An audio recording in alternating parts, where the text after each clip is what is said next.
જે પ્રસ્તાવ રજૂ કર્યો છે એમાં મારા વિચારોમાં અમે વાત કરી કે આપણે અમારા સંવિધાન, અમારા સ્વાભિમાનની એમણે વાત કરી હતી, પણ દેશ આઝાદ થયા અને 77 વર્ષ થયા છતાં આજે પણ સંવિધાનના આર્ટિકલ 244(1) અંતર્ગત અનુસૂચિત 5 અનુસૂચિત આદિજાતિઓના વહીવટ અને નિયંત્રણ માટેની જે જોગવાઈ છે એનો આજ દિન સુધી અમલવારી નથી થઈ, એની અમે માંગ કરી છે. સાથે સાથે પેશા એક્ટ 1996 જેની પણ ચુસ્ત અમલવારી નથી થઈ.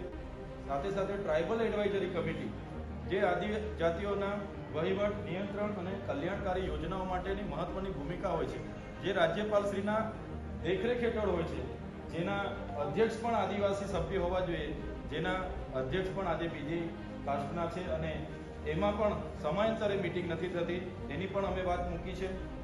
સાથે સાથે 73 એની જે કાયદો છે એનું ઉલ્લંઘન કરીને હાલમાં દાહોદ, મહીસાગર અને કેવડિયામાં જે ખોટા દસ્તાવેજો થયા છે એને લઈને પણ ગૃહમાં ચર્ચા થઈ છે. ત્યારે રાજ્યપાલશ્રીએ ગૃહમાં વાત કરી કે નર્મદા પરિયોજનાથી સુજલામ સુફલામ જળ અભિયાન અંતર્ગત ઉત્તર ગુજરાતના 8 જિલ્લા, 32 તાલુકા અને સોની યોજના, જેને સૌરાષ્ટ્ર નર્મદા અવતરણ યોજના કહેવાય છે, એ અંતર્ગત 11 જિલ્લા 115 જળાશયો ભરીને સિંચાઈ આપવાની એમણે વાત કરી. પણ રાજ્યપાલશ્રીના સંબોધનમાં એ નર્મદા પરિયોજનામાં જેમની જમીનો ગઈ છે, જેઓ પોતાની સંસ્કૃતિ, પ્રકૃતિ, સમાજ સાથે છીનભીન થઈ ગયા છે, એ લોકો વળતરમાં આજે પણ તે આંદોલન કરી રહ્યા છે, પણ જેમને રાજ્યપાલશ્રીના સંબોધનમાં એક લીટીનું પણ સંબોધન મળ્યું નથી, જેનું અમે દુઃખ વ્યક્ત કરીએ છીએ.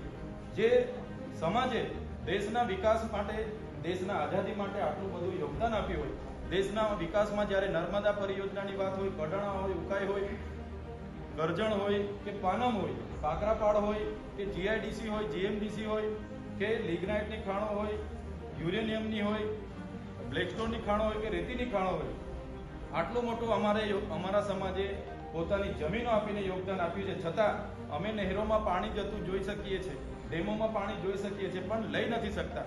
ત્યારે આજે ગૃહમાં જે રાજ્યપાલશ્રીએ સંબોધન કર્યું, એમણે કીધું કે 500 કિલોમીટર સૌરાષ્ટ્ર અને કચ્છ સુધી પાણી પહોંચાડવામાં આવશે અને આખા રાજ્યને લીલુંછમ કરવામાં આવશે.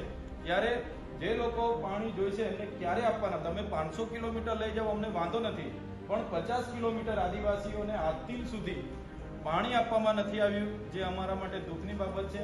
આજે પણ અમારે શિક્ષણમાં, શાળાઓ માટે આંદોલન કરવા પડે, શિક્ષકો માટે આંદોલનો કરવા પડે, આરોગ્યમાં ડોક્ટરો માટે આંદોલન કરવા પડે, સાધનો માટે આંદોલનો કરવા પડે, દૂરખેડા જેવા વિસ્તારોમાં રોડ ન હોવાથી મહિલાઓ પ્રસૂતિથી પીડાઈને મરી જાય, રોડ માટે અમારે આંદોલન કરવા પડે, રોજગારી માટે આંદોલનો કરવા પડે, સિંચાઈના પાણી માટે આંદોલનો કરવા પડે. એટલે હવે અમે ગૃહમાં પણ મેં કીધું કે હવે અમે આવેદન, નિવેદન, જિંદાબાદ, મુર્દાબાદ, લડેંગે જીતેંગે કરવા માંગતા નથી. અમને આદિવાસીઓને 29મું સ્વાયત્ત રાજ આપવામાં આવે એવી અમે ગૃહમાં માંગ કરી છે. 29મું રાજ્ય દેશનું ભીલ પ્રદેશ બનાવવામાં આવે એની અમે માંગ કરી છે. જે ભીલ પ્રદેશ હતો જ દેશ આઝાદ થયા બાદ એને ગુજરાત, મહારાષ્ટ્ર, મધ્યપ્રદેશ અને રાજસ્થાન આમ 4 રાજ્યોમાં વિભાજિત કરવામાં આવ્યો છે. ત્યારે આજે પણ અમે લોકો બોર્ડર લેસ થઈને અમારી રીત રિવાજો, અમારી સંસ્કૃતિ, અમારી પરંપરા, અમારી રૂઢિપ્રથાઓ, અમારી બોલી, ભાષા, અમારા નાચગાન, અમારી જન્મ, લગ્ન અને મરણની વિધિઓ આજે પણ અમારી સરખી છે. આજે પણ અમે બોર્ડર લેસ થઈને 4 રાજ્યોના લોકો રોટીબેટીનો વ્યવહાર કરીએ છીએ. એટલે સંવિધાનમાં આર્ટિકલ 3 અંતર્ગત ભાષા આધારિત નવા રાજ્યની જોગવાઈ છે. તો આવનારા દિવસોમાં દેશનું 29મું રાજ્ય ભીલ પ્રદેશ બને એની માંગ અમે ગૃહમાં કરી છે. એની રાજધાની કેવડિયા ખાતે બનાવવામાં આવે એવી માંગ કરી છે. જો આદિવાસી સમાજ આટલો બધો રેવન્યુ જનરેટ કરતો હોય અને અમારે ભીખ માંગવું પડે, એ અમને ક્યારે પોસાય નહીં. એટલા માટે દેશનું 29મું આદિવાસી સ્વાયત્ત આબાદિત રાજ્ય બને અને એનું ભીલ પ્રદેશ નામ આપવામાં આવે એ માંગ અમે આજે ગૃહમાં કરી છે.